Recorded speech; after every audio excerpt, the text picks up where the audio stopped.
Assalamualaikum warahmatullahi wabarakatuh. Perkenalkan, nama saya Yayan Metriana, NPM A1A018110, semester 5, dari Prodi S1 Pendidikan Bahasa Indonesia. Baiklah, pada kesempatan ini saya akan menjelaskan tentang hambatan, kelebihan, dan harapan dari pembelajaran daring selama masa pandemi COVID-19. Yang pertama yaitu pandemi COVID-19. Sudah diketahui sejak awal tahun 2020, dunia dikejutkan dengan wabah virus corona atau COVID-19 yang menginfeksi hampir seluruh negara di dunia. WHO semenjak Januari 2020 telah menyatakan dunia masuk ke dalam darurat global terkait virus ini. Virus corona yang menyerang sistem pernapasan ini telah mencatat lebih dari 28 juta kasus dari 213 negara di dunia. Wabah global telah melanda dunia, begitu pula yang terjadi di Indonesia, sehingga program Stay at Home dilaksanakan sebagai upaya menekan perluasan COVID-19. Konsep pembelajaran daring. Kondisi pandemi saat ini menuntut pendidik, dalam hal ini adalah guru, untuk berinovasi mengubah pola pembelajaran tatap muka menjadi pola pembelajaran tanpa tatap muka. Dijelaskan bahwa terdapat model pembelajaran lain yang bisa digunakan oleh tenaga pengajar sebagai media penyampaian ilmu pengetahuan, yaitu pembelajaran daring dan pembelajaran campuran. Metode pembelajaran daring tidak menuntut siswa untuk hadir di kelas. Siswa dapat mengakses pembelajaran melalui media internet. Pembelajaran elektronik daring atau dalam jaringan, dan ada juga yang menyebutnya online learning, merupakan kegiatan pembelajaran yang memanfaatkan jaringan sebagai metode penyampaian, interaksi, dan fasilitas, serta didukung oleh berbagai bentuk layanan belajar lainnya.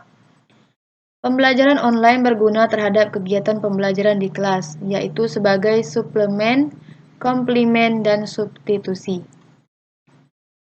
Model pembelajaran daring yang digunakan adalah menggunakan WhatsApp atau WA, Google Form, Google Classroom, Google Drive, YouTube, WA Group, TuWeb, bahkan ada yang seminggu 2 kali melakukan tatap muka dengan aplikasi Zoom Meeting.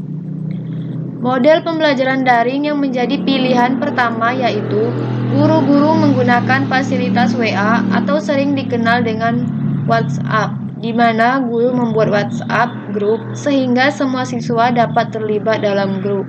Tugas-tugas diberikan melalui WhatsApp. Hambatan dalam pelaksanaan pembelajaran daring, yang pertama ada beberapa anak yang tidak memiliki HP.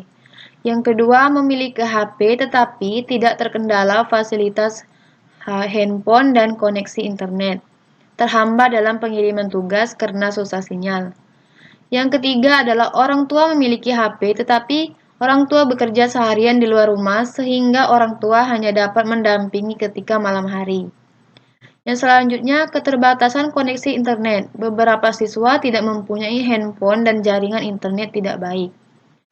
Tidak semua anak memiliki fasilitas handphone dan ada beberapa orang tua yang tidak paham dengan teknologi. Hal ini menyebabkan orang tua sulit untuk mendampingi dan memfasilitasi anak. Kasus seperti ini sangat menghambat guru harus mengulang-ulang pemberitahuan. Yang selanjutnya, informasi tidak selalu langsung diterima wali karena keterbatasan kuota internet. Sebagai contoh, misalnya hari ini ada tugas, namun 5 hari kemudian baru bisa membuka WA. Bahkan pada awal pembelajaran daring, siswa belum bisa membuka file WA web karena tidak memiliki pengetahuan mengenai aplikasi tersebut. Yang selanjutnya yaitu fitur handphone yang terbatas, kendala pada sinyal dan kuota internet.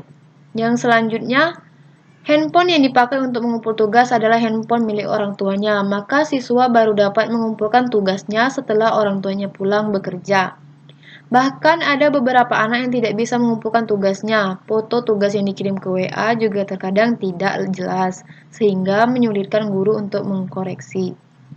Yang selanjutnya adalah pemantauan kejujuran siswa dalam mengerjakan evaluasi. karena tidak bisa bertatap muka dengan tutor maupun teman.